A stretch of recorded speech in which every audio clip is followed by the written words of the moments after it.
Hey, is this me? I can't tell.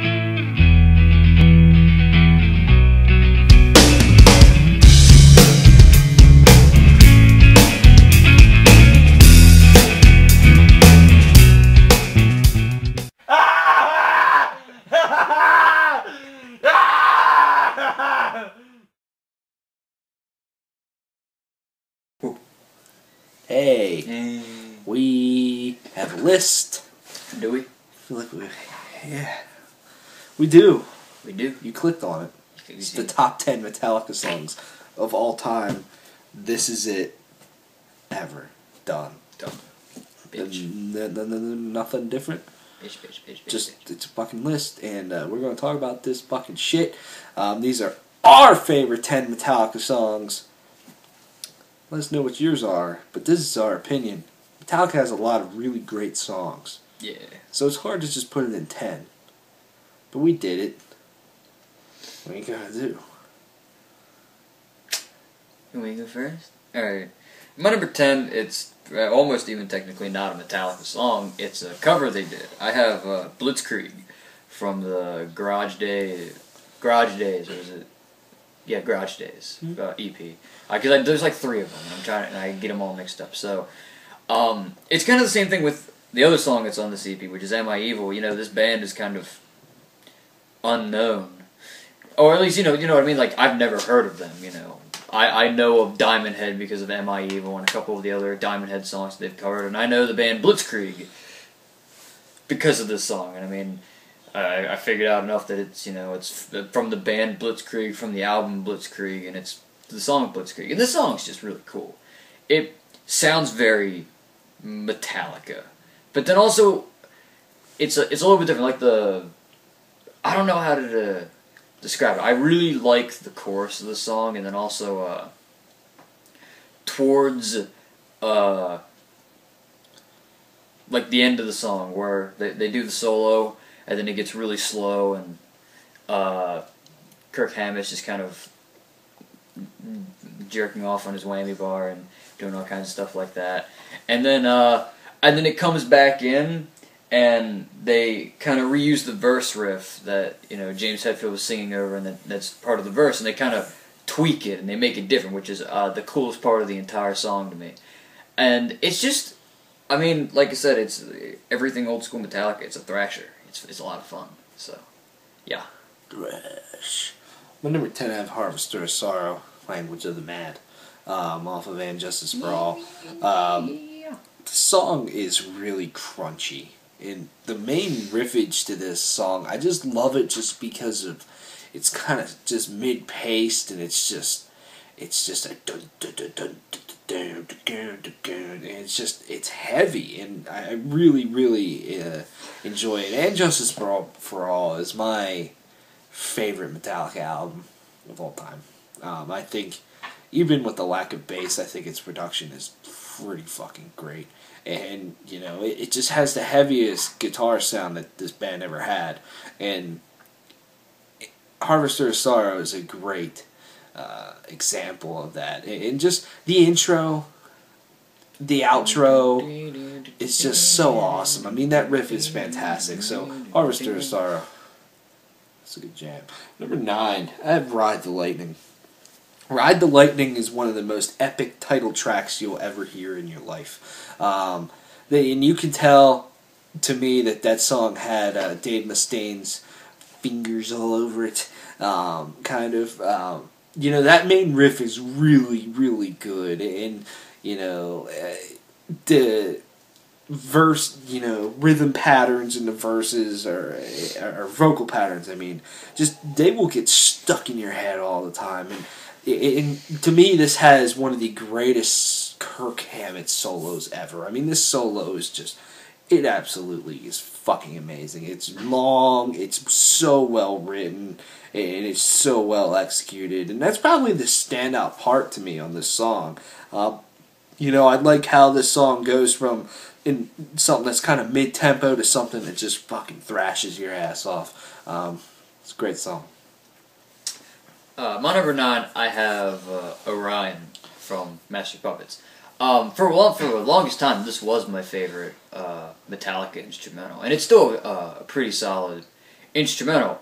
The main section of the song for like the first 4 minutes of it is a nice little mid-paced thrasher. I mean, the two riffs that they kind of use and the solos in that part of the song are really, really cool. But I think, to me, the standout part of this song is the middle section with the bass and the guitar harmonies. That's still just one of the coolest guitar harmonies that Metallica's done. It just sounds different than anything they've done. And I love the bass underneath it. I've always wanted to become like a good bassist, and that was kind of the reason. It's like that bass is just awesome, like underneath it, and then just how it progresses, how the whole harmony and everything progresses, and then there's another guitar solo, and then there's a bass solo. It's just, like I said, a great song. This was my favorite song, my favorite instrumental for the longest time. But number 8, I have The Memory Remains from Reload.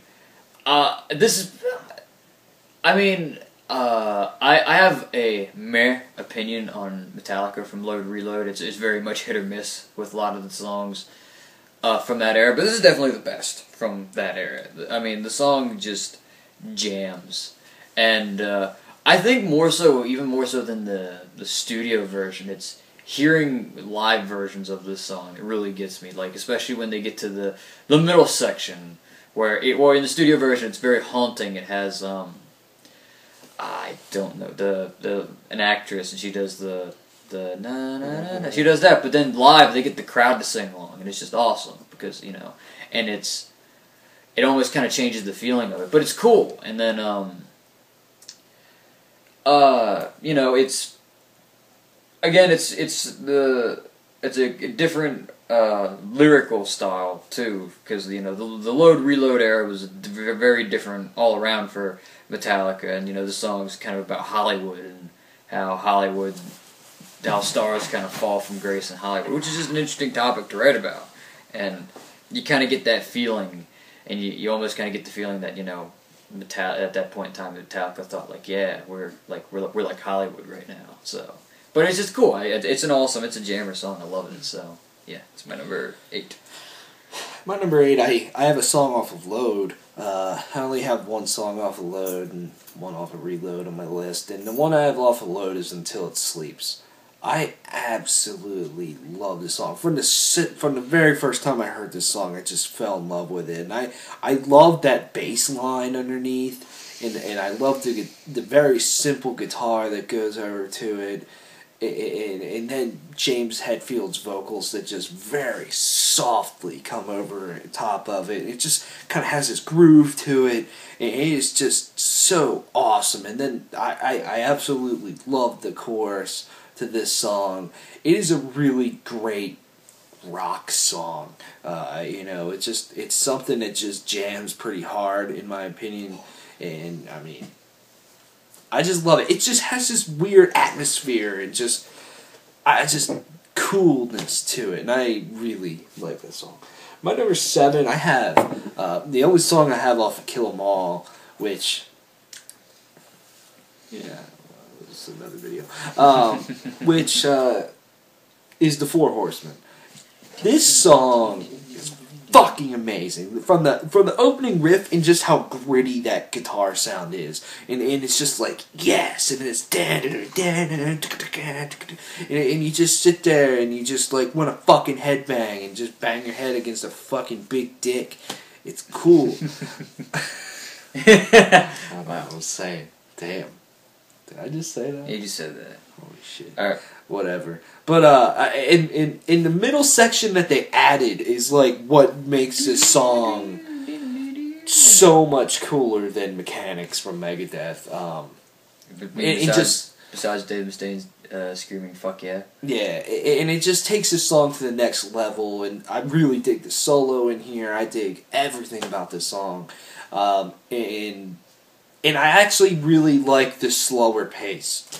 I think the slower pace helps this song tremendously. Right.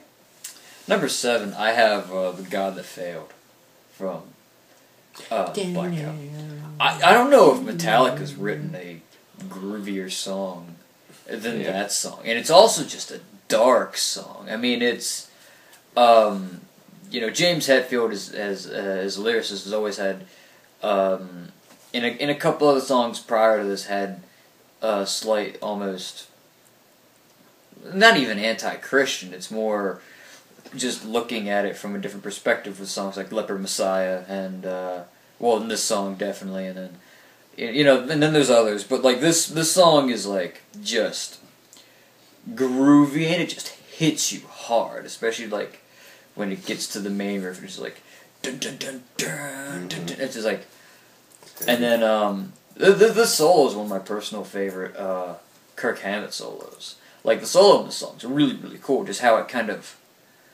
it's not flashy. It just kind of builds up, and then it gets to the part at the end where he's finally like, it's been building up to this the whole time, and it's a nice payoff. I mean, it's not the most complex solo ever, but and then it's just like, it's another one of the things that I think the Black Album is really good at, is at taking like a singular riff idea and kind of basing an entire song around it, which you can kind of say is like the entirety of the Black Album.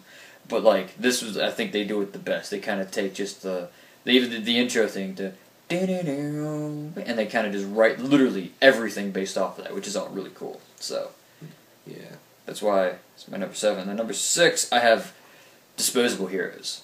Disposable Heroes is easily my favorite song off of Master of Puppets. I don't know, like the way that this song kind of goes is awesome. Like this is probably like how it starts off fast and then it slows off, and just the change of tempo all the time is awesome. The main riff, despite how simple it is just awesome. It fits.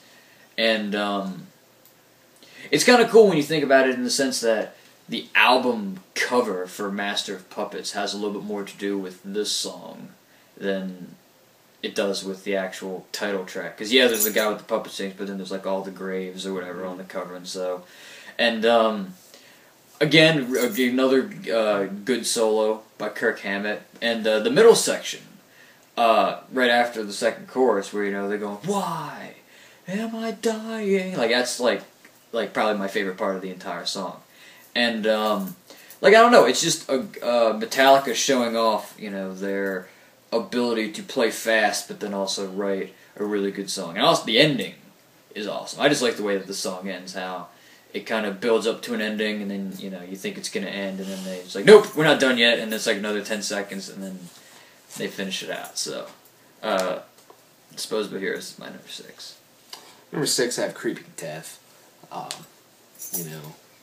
I mean, what's to say about this song? This song has a really crunchy fucking riff.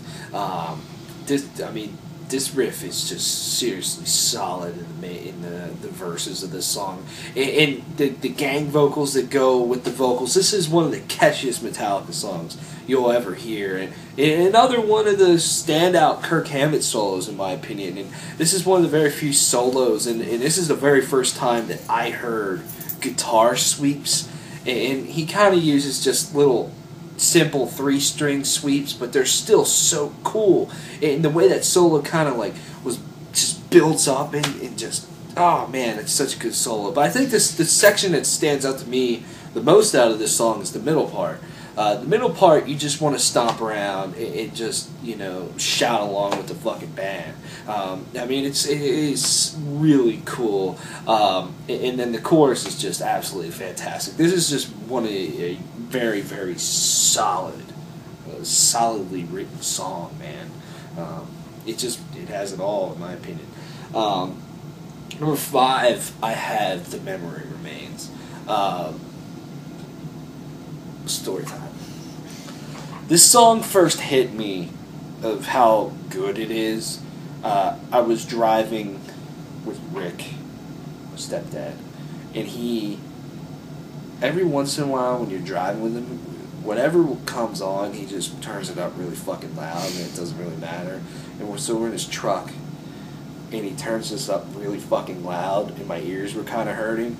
But it got to the ending part, where that little vocal melody is going on, and it just like that just grabbed me and hit me, and I was like, holy shit, like that is one of the most haunting and just darkest sounding things you can hear in a metal song to me. And just that part alone is it just grabs me every single time. I'm just like, damn, like it's such a genius thing to write there. And I mean, everything else about the song is really good as well. I really like the chorus and everything. I love the kind of like bluesy style guitar riff that they got going on there. It's groovy, it's awesome, and the way that solo from Kirk Hammett just busts in. It's like it's like and the solo's not that. It's not that like flashy or awesome. It's just the way that sounds. It's like, holy shit! You couldn't have written anything better than that. So I mean that's why that's number 5. My number 5, I have the Four Horsemen. For a lot of the same reasons Tyler has. The Four Horsemen's just a great song. I mean, it's just because you look at the imagery in a way. The song has a constant gallop to it. And, it kind of fits with the idea that it's the Four Horsemen. Whether it's the intro part that's also like after each chorus, or the verse riff, or the middle section, which is probably like one of the more famous parts of the whole song. Where it's just like the trots, and it's just a cool song. And again, the middle section is really, really cool. I don't understand why they don't play it live, because it's fucking amazing. And I mean, I just like, this is another one of those songs where I just like the way how it just kind of goes, especially once it gets to the middle section, and then they play it, they go back to it, and then like they do the fast part, they go to wherever the middle section where they add lyrics, and it goes to the melodic section, and back to the trots, and then back to the rest of the song, and then at the very end there's one last solo and another trot section, which is all like fucking awesome. And that's like, again, it's the shining moment of Kill 'Em All. I mean, Seek and Destroy and Whiplash are also really, really good songs, but like this is Kill 'Em All's shining moment. And then for number 4, I have To Live Is To Die, which as I said before, Orion for the longest time was my favorite Metallica instrumental. This is my favorite Metallica instrumental. And I think it's a little bit more of what it represents in a way. Just the fact that this is some of the last stuff that Cliff Burton ever wrote, all put in a song. And and it has everything. I mean, it has the fucking main riff is heavy as hell, and then another, maybe not the best solo ever, but a perfectly fitting solo, in my opinion, by Kirk Hammett, right before it gets to the melodic part. And then there's that part, which is where that's where that song goes to next. Yeah, that's the best part of that whole song. Like, it's like when the harmony comes in, and then after that it's the acoustic guitar, and then you get a solo by James Hetfield, which in my opinion, James Hetfield I think is a better soloist than just generally Kirk Hammett. When James solos, it's going to be good. Whereas Kirk, sometimes he doesn't know when to stop with the wah. But like it's just a great song, and like I like how it kind of starts off all melodic, and then it just kind of slowly picks up, builds. And I like how it does it the opposite, where it's like the song's still kind of going on, but then this weird acoustic guitar just kind of comes in, and I'm like, yeah, alright, I can dig that. So that's why To Live Is To Die is my number 4. Yeah, I'm a To Live Is To Die guy when it comes to instrumentals as well. And the very first time I heard that middle section, like, man, that's some powerful stuff there. But yeah, that's when the feels hit you. Yeah, my number 4 is in that little, what is it, a poem or whatever? Yeah. From Cliff Burton. Yeah, well, actually, it's from the movie, or whatever. It's from the movie Sword in the Stone. Cliff Burton, you know, that part too. Number 4, I have the Unforgiven. Damn, I mean, this is a solid song. I mean, just the atmosphere that is established in the beginning of this song is something that Metallica never got back to, and I almost wish they did. I mean, just the sound of that acoustic guitar when it starts, and you know, then the lead going over top of that. It's just there's nothing like it. And this has my all-time favorite Kirk Hammett solo in it. Like, this solo is one of the most flawless fucking solos I've ever heard. If I had to make a top solos list, this would definitely be in my top 5. It's just, I know every song I've talked about Kirk Hammett's solos, but Kirk Hammett used to be a really fucking amazing guitar player, and then you listen to Death Magnetic. Yeah, and it's like, dude, like this, he was on the top of his game with this solo, man. And you know, I remember watching, you know, them make the Black Album, and he went through like 40,000 fucking guitars and amps to get the perfect sound, and I was like, dude, holy shit. But you know, and even like the verse riff is just kind of weird, and when you learn how to play it, you're just kind of like, that's a little strange. Like, I wouldn't have thought of that. But, I mean, man, this is a really, really good song. And then that chorus. The chorus is awesome. It's so good, man. So, yeah. Number 3, Call Me Typical, at Master of Puppets. The opening of this song really punches you hard, but I think it gets best when the kind of the main riff comes in, the riff that's kind of technical. You know, that was the first. You know, Metallica is a huge influence on me as you know, guitar player, and just, you know, they played a huge influence on me listening to music. Period.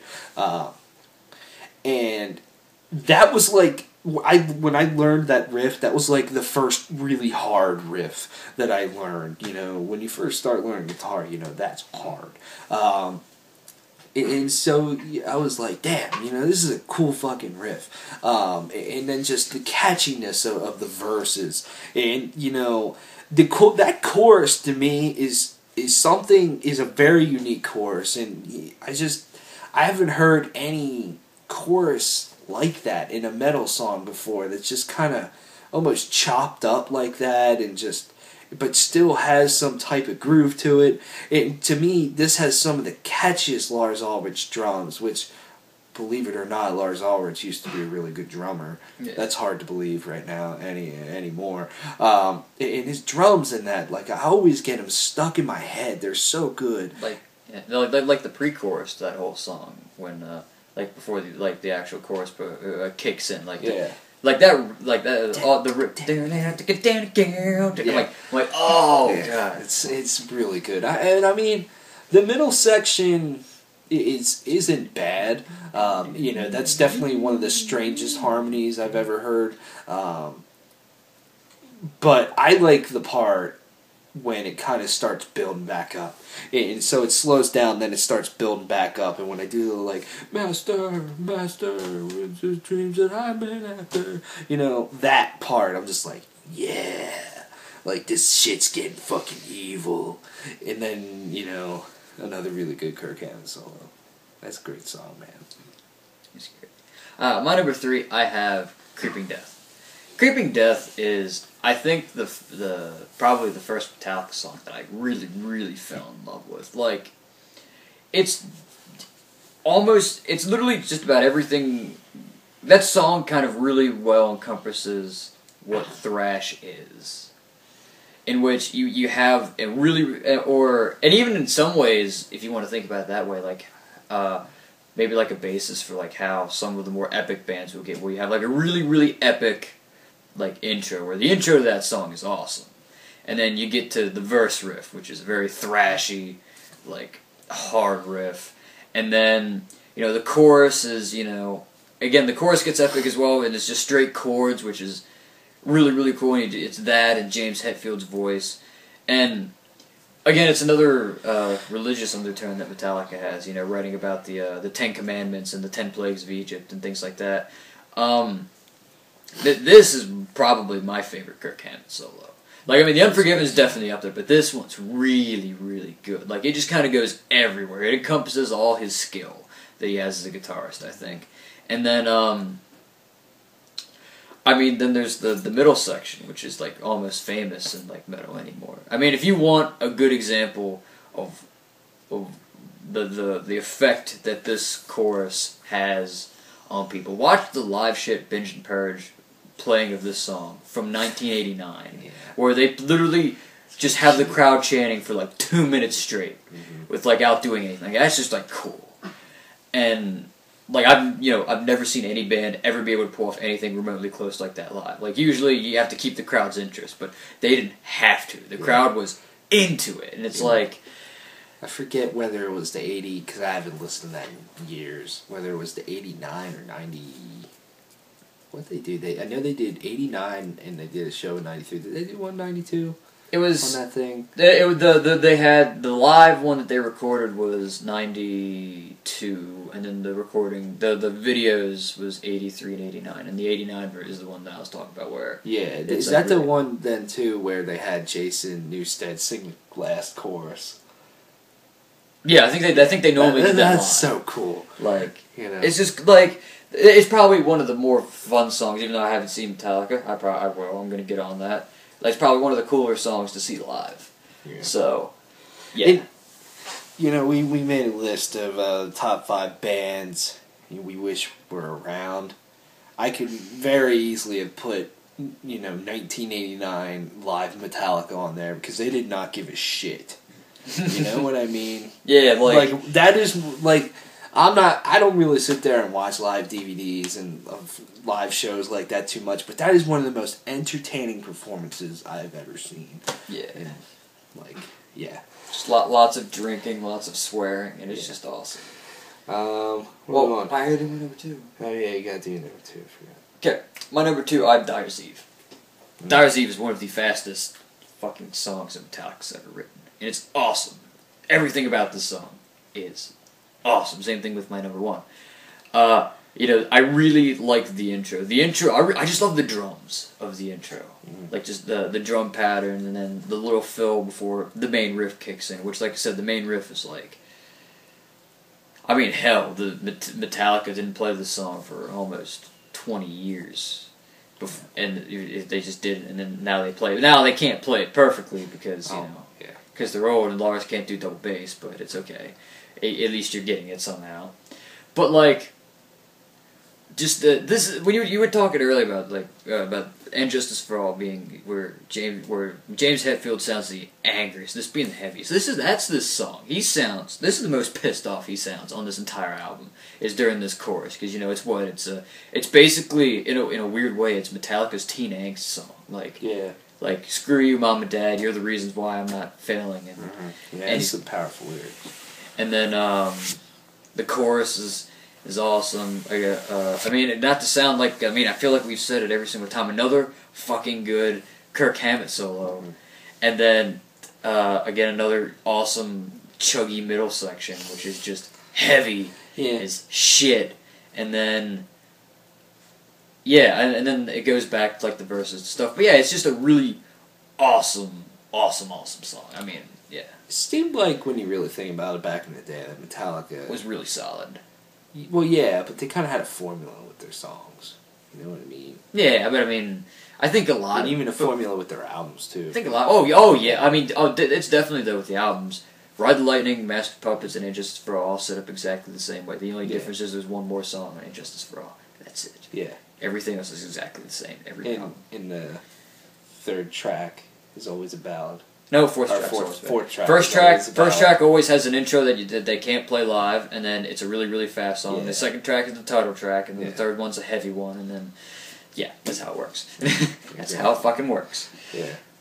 And so that's my number 2, Dyer's Eve. My number 2, I have Fade to Black. This is, out of all the Metallica ballads, has always been my favorite one. I absolutely love the guitar playing in this song. I love the acoustic opening. I love the solo in there, and then I love the verses. Like, dude, this song is incredible, and once again, this has an incredible Kirk Hammett solo, and it's just a solo that almost goes nowhere. He kind of plays the same notes over and over and over again in different patterns. But it's just so good, and then it gets to the end, and he decides to go up higher on the neck and the strings, and he's just fucking shredding, and it's like, yes.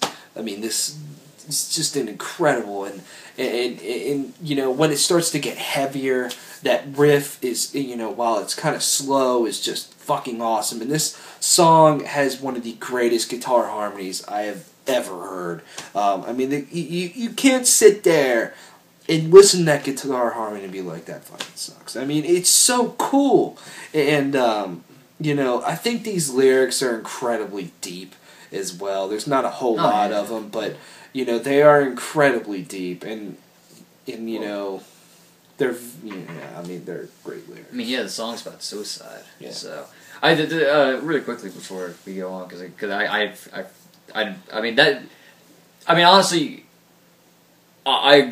you know, you could either of these lists, and I mean, they're both right, because I mean, they're all great songs. I mean, all these songs have almost made it. Like Fade to Black, it gets awesome too when double bass kicks in at the end, and then yeah, out of all the ballads, this is probably just like, again, it's the deepest one, but it's also really cool when you think about it when the verse riff and the chorus riff are actually kind of structured the same. Like, they're not the same, but they're kind of structured the same. It's just one of those cool things that you have to look for. Yeah. For the longest time, this was my favorite Metallica song. But what is my favorite Metallica song? If it's what I think it is, and it's the same as mine, then we might as well both talk about it. So. My number one Metallica song is the title track to the 1988 album, And Justice for All. Yeah, and then it's mine too.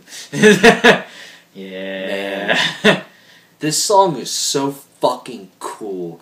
And this song, to me, man, that...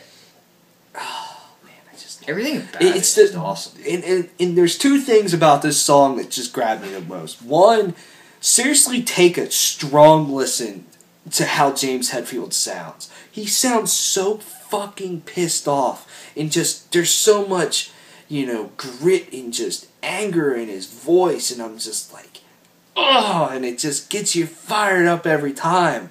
And to me, this is the absolute best that he ever sounded his entire career, is in this very song.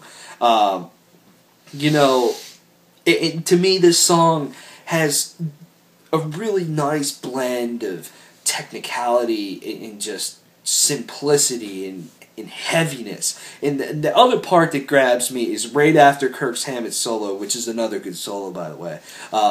Because that solo, it just kind of has this kind of groove to it. It sounds different than anything he ever wrote before. But it's the part right after that is one of the most defining moments in thrash metal, period. Like, that is one of the heaviest things. Listen to that and just... Headbang. You want to fucking just grab everything and just destroy it and headbang and jump in a fucking circle pit and, you know, fucking fight your cats or something, man. I mean, that part is incredible. And it is so powerful and has so much energy and so much balls to it. I mean, I can seriously sit here and just talk about just that one riff at that one very moment. There is no perfect way they could have transitioned out of that solo with this song, is to right there. I mean, this song is just absolutely phenomenal. And it's a cool song. The lyrics are fantastic. And I absolutely love Lars Ulrich drumming on here. This was back when he was creative and he showed off a lot of musicianship, in my opinion. And, you know, yeah. I love this song, man. Balls. Okay. Tyler hated a lot of it. because as I said earlier, this is also my favorite Metallica song ever.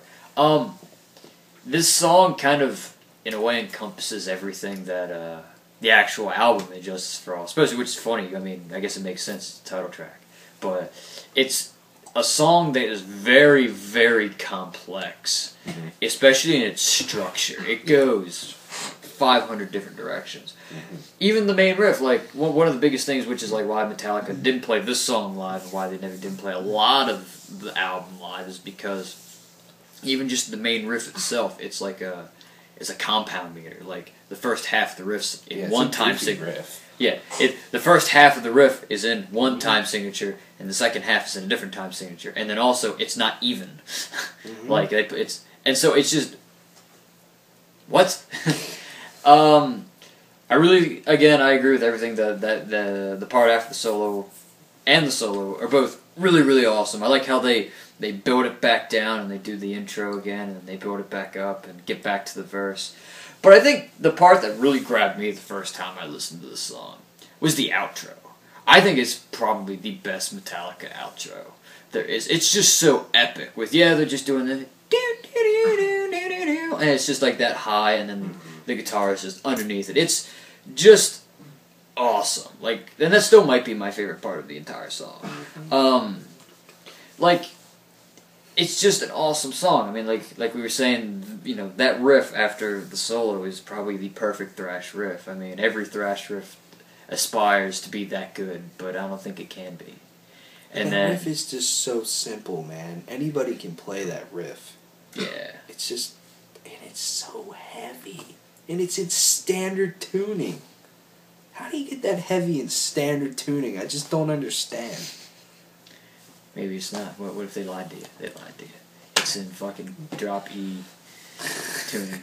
But, yeah, I mean, it's just, again, like I said, as I said, Tyler said, Injustice for All is my personal favorite Metallica album as well. And I mean, and this song rightfully takes place in my favorite song because it encompasses the album. Yeah, because again, it's honestly, if you like Metallica, you can probably find something you like in this song. It just sucks that, I mean, now they play it live more regularly, but it sucks that for the longest time they just did not play the song live. There's so many songs off this album they just kind of threw in a medley, you know, a lot of these songs off this record are weird.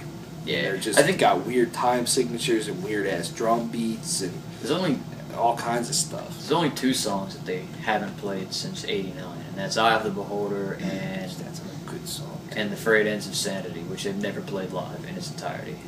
Yeah. Which I can understand. It's kind of a stupid song, to be honest. It's really stupid. Yeah. But, I mean, yeah. Why not? I mean, that's why I really like that album. It just, to me, the entire band just hit on all cylinders on that record. I mean, yeah, it sucks Cliff Burton wasn't on it. It sucks the bass wasn't fucking on. Yeah. But, man, unplugged it's the whole so time. good. But they should do Injustice for All of its album entirety unplugged acoustic. they should do that for the... Oh, they should do... Oh, too late. Damn it. Yeah, last year was the 25-year anniversary. I said they should have went on tour and did it, and then we could have won the fucking song. Oh, man, I'd love to See Injustice for All in its fucking entirety. Man. Even if they'd probably play in a big ass arena, if I was on the top fucking floor, Who once cares? that part hit, I'd probably fall to my death because I'd be going insane. Yeah, man. Yeah. Fuck right. Alright, I mean, there's a lot of great Metallica songs, man, like we Yeah. said, and I mean, there's a lot of diversity with our list. I'm sure you have 10 completely different songs than we have, but these are the 10 songs that we enjoy the most from Metallica. Let us know what yours are. Yeah. See you later. Shout out to the Unforgiven 2. It's a good fucking song. I don't care what you say.